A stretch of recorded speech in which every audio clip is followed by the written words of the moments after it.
अस्सलाम वालेकुम दोस्तों, welcome to my YouTube channel AH clinic one. उम्मीद करता हूँ सभी हैरियत से होंगे। आज का जो हमारा टॉपिक है वो भी एक क्योर केस के रिव्यू के हवाले से है। इसके अंदर हम हिर्सुटिज्म के एक क्योर केस का रिव्यू अपलोड करेंगे।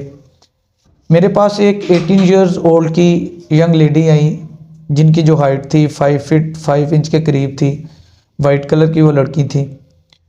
उन्होंने बताया, डॉक्टर साहब 4 माह हो गया मेरे चेहरे के ऊपर मर्दों की तरह मोटे काले बाल आना शुरू हो गए और उसके साथ साथ जो है मेरी जो बटक्स हैं यानी कि जो कूल्हे हैं वो बारे होना शुरू हो गए। मैं इसकी वजह से बड़ी डिस्टर्ब हूँ, बड़ी परेशान हूँ।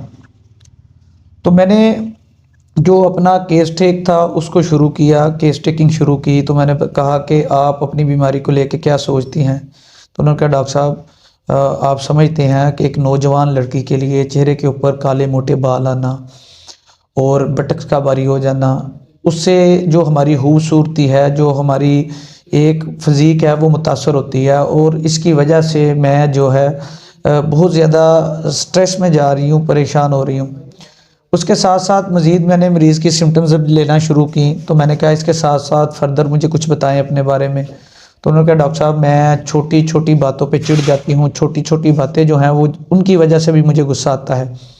मैंने खुद नोट किया है कि बाज़ दफ़ा घर वाले मुझे बड़ी सिंपली कोई सादा सी बात कह रहे होते हैं, लेकिन मुझे इतना छोटी सी बात पे गुस्सा आ जाता है कि चीज़ों की मैं तोड़ फोड़ शुरू कर देती हूँ।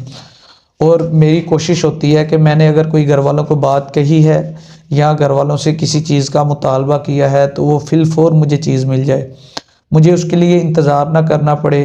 या मैंने कोई बात की है तो उसके मुखालिफ उसके मुतज़ाद कोई बात ना करे।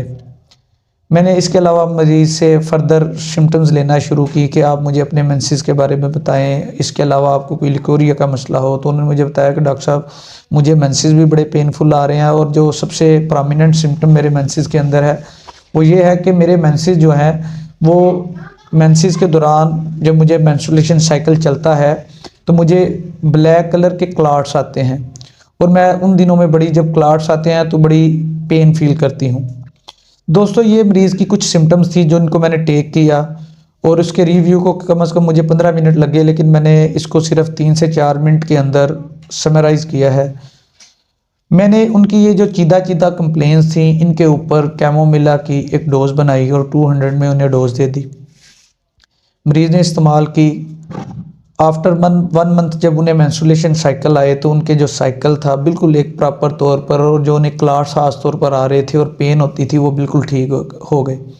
और आफ्टर 2 to 3 मंथ्स जो उनको फेशियल हेयर्स आ रहे थे, ब्लैक हेयर्स आ रहे थे, मोटे हेयर्स आ रहे थे, वो भी डे बाई डे कम होना शुरू हो गए और दोबारा से उनका जो वेट था प्रॉपर अपनी जो उनकी एक तरतीब थी पहले, उनकी जो बटक्स बारी हो रही थी वो भी दोबारा से उनके अंदर बेहतरी आना शुरू हो गई।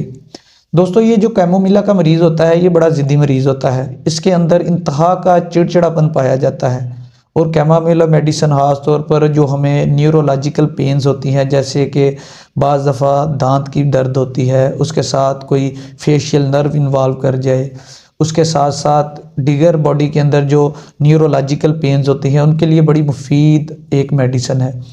और ख़ास तौर पर अगर कैमोमिला की एक पिक्यूलियर सिम्टम की बात करें तो कैमोमिला की जो पिक्यूलियर सिम्टम है, कैमोमिला का मरीज़ जो है दर्द में बहुत कराहता है।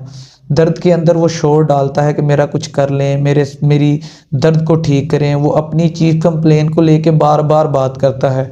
और चूँकि जो मरीज़ा मेरे पास आई थी वो भी अपनी चीफ कंप्लेन को लेके बार बार बात कर रही थी कि मुझे ये बाल आ रहे हैं, इनका कुछ किया जाए, इनको कुछ ठीक किया जाए। मैंने उसकी इन्हीं चीज़ों को बेस बनाते हुए, कैमोमिला के कुछ सिम्टम्स को नोट करते हुए कि अपनी चीफ कंप्लेन को लेके कराहना, उसके बारे में कंसीडर होना और छोटी सी भी बात को बर्दाश्त ना करना, जैसे कि कैमोमिला के जो बच्चे होते हैं बड़े इरिटेबल अग्रेसिव होते हैं, चीज़ों की तोड़ फोड़ भी करते हैं, चीज़ों को तोड़ देते हैं और अपनी ज़िद बनवाते हैं। मैंने इन्हीं चीज़ों को बेस बनाते हुए कैमोमिला की एक 200 की उन्हें डोज दी और विदिन डेज उनके अंदर ब्यूटीफुली जो है बेहतरी आना शुरू हो गई। जो दोस्त मेरे चैनल पे नए हैं वो चैनल को सब्सक्राइब करें, बेल आइकन के बटन को प्रेस करें ताकि आने वाली हमारे जो क्योर केस की वीडियो होती है वो जो न्यू लर्नर्स हैं या जो बिगनर्स हैं उनको वो सुन सकें और उससे कुछ सीख सकें। दोस्तों इंशाल्लाह अगली वीडियो हम एक्नीज़ पे बनाएंगे और एक्नीज़ पे हम काफ़ी डिटेल से गुफ्तगू करेंगे, उसकी क्या वजूहात होती हैं और उसके लिए कौन सी प्रिकॉशन मेजर्स हमें तैयार करनी चाहिए और उसकी जो ब्यूटीफुल ट्रीटमेंट्स हैं वो क्या हैं। तब तक इजाज़त दीजिए, अल्लाह हाफिज़।